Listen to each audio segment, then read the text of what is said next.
I am your friend, Dr. Charles Apoki. I want to send a message to Barrister Dele Farotimi. Be strong. Oppressors, narcissists, evil people who try to suppress truth, who collaborate to do evil against a nation, always end up badly. And those who stand on the side of the people, who stand for truth, always come out victorious. I did a video on Afe Babalola, Dele Farotimi, and the Nigerian police stroke the judiciary. The elite, somebody said I should not call them elite, the oppressors and the oligarchy have always used force, and in this case in Nigeria, the police, and then connivance, the judiciary, to suppress the wish of the people. But eventually, the people will eventually triumph. November 1929, 10,000 women traveled from all over the southeast then, the eastern region then, to Oloko. I've passed through Oloko. I passed through Ndi Olumpe, through Jara Oloko, to Oloko, then to Umuahia. They gathered at Oloko to protest against warrant chiefs. Warrant chiefs are the appointees of the exploiters, the colonial masters, to collect taxes, fines from their own black people. The colonialists, before somebody can colonize you spiritually, colonize you politically, he assumes that you don't exist, that you are not a human being, and that you don't have rights, and that you don't have common sense, and that you are not able to lead yourselves. That's why he comes to take your land. So, the colonialists appointed warrant chiefs who collected taxes on their behalf. In fact, I grew up to meet that thing. I told you I'm 65. In the early 60s, before I left Ofoma in 1963, if the tax police, black people are coming, all my uncles, they will run into the rubber plantation. Some will hide under their beds. Their women will stay in front of the house that their husbands are not at home. It was a terrible thing. And it was this taxation that destroyed entrepreneurship in Africa, because you needed to go work for the white man to get his currency to pay his tax. Because the trade by barter, I experienced trade by barter, where we exchange goods for goods. I experienced it. The trade by barter, you didn't have the British currency. Manila had gone, cowries had gone. My grandfather used to have cowries in his waterside. So these are things we experience, and when we talk to you, cool down and learn. So women from Igbo women, Ibibio women, Andoni women, Ogoni women, and Ijaw women traveled from wherever they were to Oloko in Bende. If you imagine where Oloko is, to travel, an Ijaw woman to travel from the riverine area, the Andoni woman, the Ogoni woman, the Ibibio woman, travel down to Oloko. I've seen the square where they gathered. Liberty, freedom, independence, rights don't come on a platter of gold. Because the people oppressing you, black man oppressing black man, Indian oppressing Indian, European or oppressing European. They believe that you don't exist. You are their property. You are like animals in their hands. And you must insist that you are human too, that you should be treated with dignity. And so, 1929 to 1931 in particular was the period of the Great Depression. And you remember the Second World War was around that same period too. So, the Great Depression, leave the Second World War. The Great Depression, things were hard. The British people, through the warrant officers, I will call their names, they decided to increase taxes, increase school fees. When businesses were down, the women couldn't trade. Then they wanted to extend taxes to the women. The women said, no, we will not pay taxes. And then they excluded women from governance. Even till today, excluded women from governance.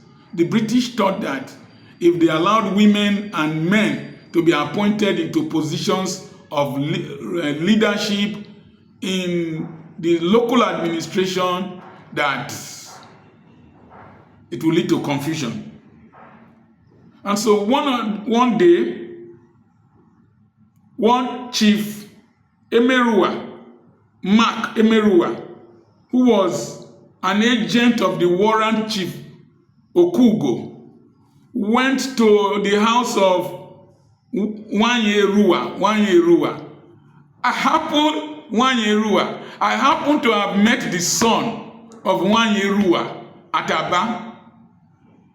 My hospital was at number 59, Ekotekpene Road, and I had a residence at number 24, Ebema Street. So they created, Mr. Okpaleke of Customs created a small gate that enabled me to pass through the number 57 to Ebema Street without having to go around help me, I help you through Jera Hotel to my house. And so one day, this man was unnecessarily agitative. So I was discussing with him. He told me, say, my mother was the one who sparked the women revolt in Igbo land. So it was his mother that, or his grandmother, that one year Erua, that Mr. Mark Erua went there to go and harass. Said they wanted to count her goats and this, to tax goats. I don't know what's happening in the tax bill. I don't know what they want to tax. Tax goats, sheep, whatever. And the woman asked Emerua, he said, did your mother counted? Your mother, who is a widow, was she counted? And Emerua, black people, they transfer their aggression from the white colonialists to their fellow black people. So also it is after independence. We want to oppress those who are less than us in the system. He went and grabbed the throat of a woman. The woman was an Ungwa woman, and they don't play, married to a Bende man. From Oloko, through Nchara Oloko, you can go to Ndi Olumpe, as I said, down to Ogbohim. So this Ungwa woman got angry and went to the village square in Oloko, where they were holding the meeting, women were holding a meeting, and reported the case to the women. And Chief Okugo came to the square to want to intimidate the women. And my friend's mother went to Chief Okugo, removed his cap from his head, threw his walking stick away. And that started the Aba women revolt. 10,000 women gathered in Charoloko. There is power of unity, of anger against oppression. Power of unity. And they gathered. You won't realize that EndSARS started from this town where I'm resident, not far away from here. Just a few young men were harassed by police. Rumor went out that one of them died, even though he didn't die. That was what sparked EndSARS protests in Nigeria in 2020. And so the women gathered and they started protesting. They will sit down, go and sit down in Okugo's house, sit down in their offices, sit down everywhere. Started peacefully initially. And then 2 women were shot dead. They went to block the road and they were shot dead. And the protest escalated. There were 3 women who were leaders, who helped to ameliorate the crisis. Ikonia is Ikonia. Then one Nedia and Wugo, they were the leaders of the protest. But when 2 women were killed, everything went haywire. District offices were burnt. So many things burnt. Women looted warehouses in Mbaosi, in this town where you have the Imo River crossing. I will remember it. They looted warehouses. Everything went haywire. Because if you don't allow peaceful change, you make violent change inevitable. You can't knock the child on the head and prevent the child from crying. However, Ikonia, Wanedia, and Wugo were very instrumental in keeping the protest very, very calm until violence. And you see it in Nigerian history. When the people are protesting, it is the government agents that come to provoke the people and turn it to violence and stimulate the violence. 55 women died subsequently. 55 women died. But it was not easy on the authorities. Our mothers don't fear. Our grandmothers don't fear. Remember Queen Amina of Zaria? Remember Emotan? Remember Margaret Ekpo? I will talk about Fela's mother in the course of this discussion. Nigerians don't fear. Our mothers did not fear, and we will not fear you. Threaten me, threaten Farotimi, threaten Aisha Yusufu, threaten Gender Media, threaten BVI, threaten VDM, threaten Showore, threaten Dejayanju, threaten. I will tell you what happens. And so, but there was a woman called Madame Okezie, a teacher in the Anglican Mission School at Umuocham, Aba. These are places I know very well because I lived in Okpulumobo Road. Madame Okezie did not protest physically, but she drafted the demands of the women that were submitted to the colonialists, and that formed the basis for reforms that women are enjoying today. Let me talk to our girls of today. Those women, they didn't wear long hair. I saw their picture online. They were dressed responsibly. They didn't show buttocks. They didn't show breasts. They were women, responsibly dressed women, married women, widows, daughters, who said no.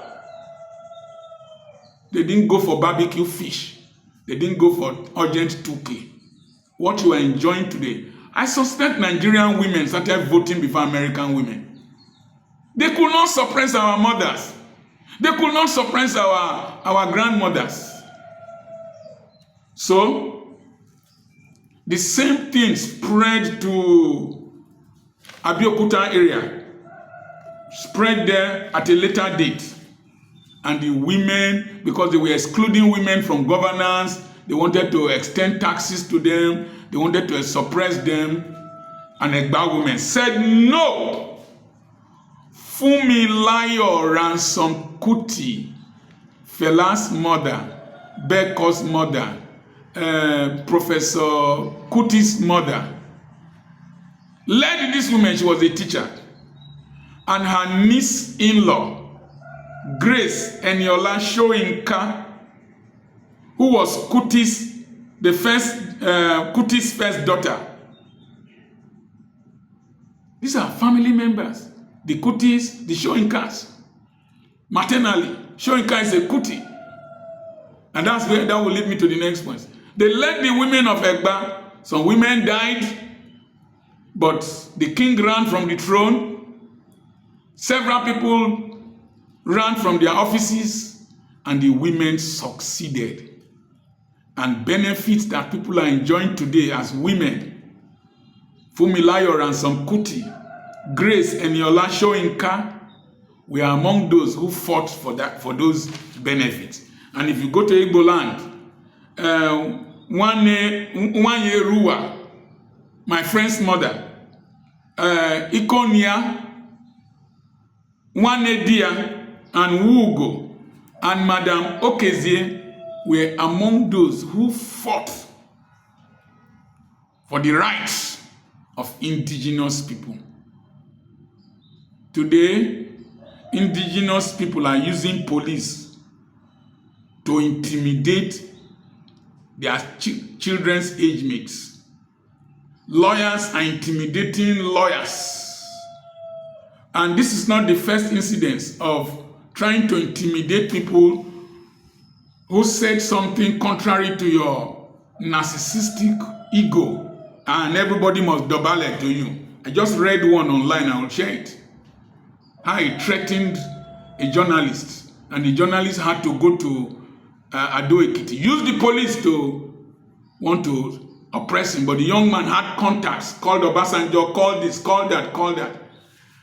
Baba, that time is over. There's already fire in King's College over your donation and your attitude now.